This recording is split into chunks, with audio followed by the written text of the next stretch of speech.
में लीन थे। बोलते हैं स्वर्ग में मेनका और रंधा दो अप्सराएं हैं, दोनों आगे नाचने लगी। भगवान नारद ध्यान में बैठे रहे।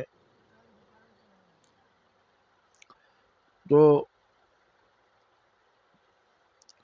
देखी कि वो फिर डर के भाग गई कि मेरे पति कामदेव को नष्ट कर दिया था शिव जी ने, उनकी तपस्या भंग करने गई थी, ये भी महात्मा है, कहीं हम लोगों को नष्ट ना कर दे, इसलिए डर के भाग गई। भगवान नारद ने देखा कि अरे मेनका और रंभा दोनों भाग गए, तो मेरी तपस्या पूर्ण हो गई। वो मेरी तपस्या को भंग नहीं कर सके, इसलिए घमंड में जा रहे थे कि ब्रह्मा जी को बताएंगे, विष्णु भगवान को बताएंगे, शिव जी को बताएंगे कि मैंने कामदेव को और अप्सराओं को जीत लिया। वो सब मुझे मेरे ध्यान को, मेरी तपस्या को भंग नहीं कर सके। भगवान की माया, विष्णु भगवान तो सब देखते हैं, सब समझ रहे थे। तो आगे जाते जाते उन्होंने देखा एक माया नगरी हो गई, राजा है और वहाँ पर राजकुमारी का स्वयंवर है। तो सब लोग,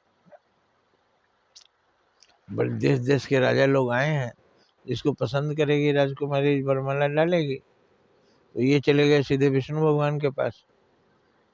तो बोले कि भगवान हमें कुछ चाहिए। बोले क्या चाहिए? बोलिए देवराज, ऋषिराज। इन्होंने कहा कि मुझे हरि रूप चाहिए।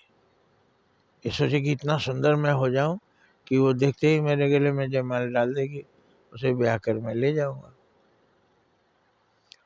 तो इन्होंने कहा, भगवान विष्णु समझ रहे थे, उन्होंने मन में कहा कि क्या आपको हरि रूप चाहिए?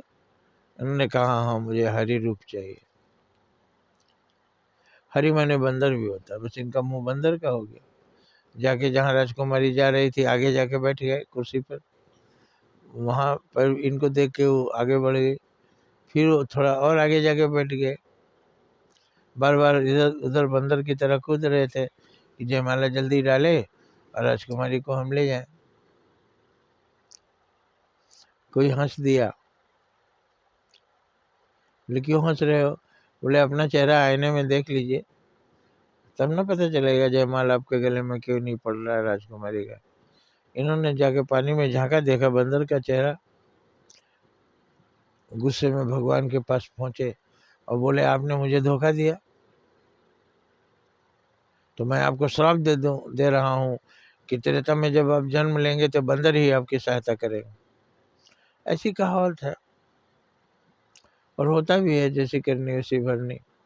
लेकिन भगवान मुस्कुराए, कुछ नहीं बोले। अरे आप किस लिए, आपने हरि रूप मांगा, मैंने दे दिया। आप किस लिए मांगे थे मुझे नहीं पता। तो इनको याद आया कि मैंने तो कहा था कि तपस्या मेरा भंग नहीं कर सके अप्सराएं, और एक अप्सरा के पीछे हम बंदर बन के घूम रहे थे। तो इनका घमंड चूर चूर हो गया, भगवान से माफ़ी मांगे चले गए और तपस्या करने के लिए। लेकिन बहुत शर्मिंदा हुए कि मैंने कामदेव को जीत लिया, ऐसा मेरी तपस्या नहीं भंग कर सकी। लेकिन वास्तव में हमको भगवान ने अच्छा सबक सिखाया। तो इसलिए हमें सर्वश्रेष्ठ बनने के चक्कर में बंदर नहीं बन जाना चाहिए, अपना कार्य करना चाहिए। जो कर्तव्य है, हम ईश्वर को रिझाने आए हैं और किसी को नहीं रिझाना है, हमें दुनिया वालों को नहीं रिझाना है, हमें ईश्वर को रिझाना है। और अच्छा काम करेंगे तो ईश्वर रिझ जाते हैं, ईश्वर प्रसन्न हो जाते हैं और जो हम चाहते हैं वो ऐसे ही दे देते हैं और हमें कुछ जतन करने की ज़रूरत नहीं है। तो ये सांसारिक सफलता हमें बंदर बना देती है और इसीलिए कहा गया है, सवई नचावत राम गोसाई और नाचत नर मरकट की नाई। भगवान राम ही सबको नचाते हैं और आदमी बंदर की तरह नाचता है। जैसे नारद जी बंदर बनकर घूम रहे थे। संसार के सामग्रियों को पाने के लिए बंदर मत बनो, भगवान को रिझाओ, जो चाहोगे वो मिलेगा। भगवान कहाँ है? सबके अंदर है। सबको रिझाओ मतलब सबका उपकार करो, सबकी सेवा करो। सेवा से हर कोई रिझ जाता है। सेवा ही रिझाने का सबसे अच्छा, सेवा और भक्ति भगवान को रिझाने का साधन है, ये सारी दुनिया को भी रिझा लेते हैं, क्योंकि सारी दुनिया में भगवान ही भगवान हैं। तो सेवा और भक्ति यही अपना लो, और कोई जतन करने की ज़रूरत नहीं है। जय हिंद, जय भारत।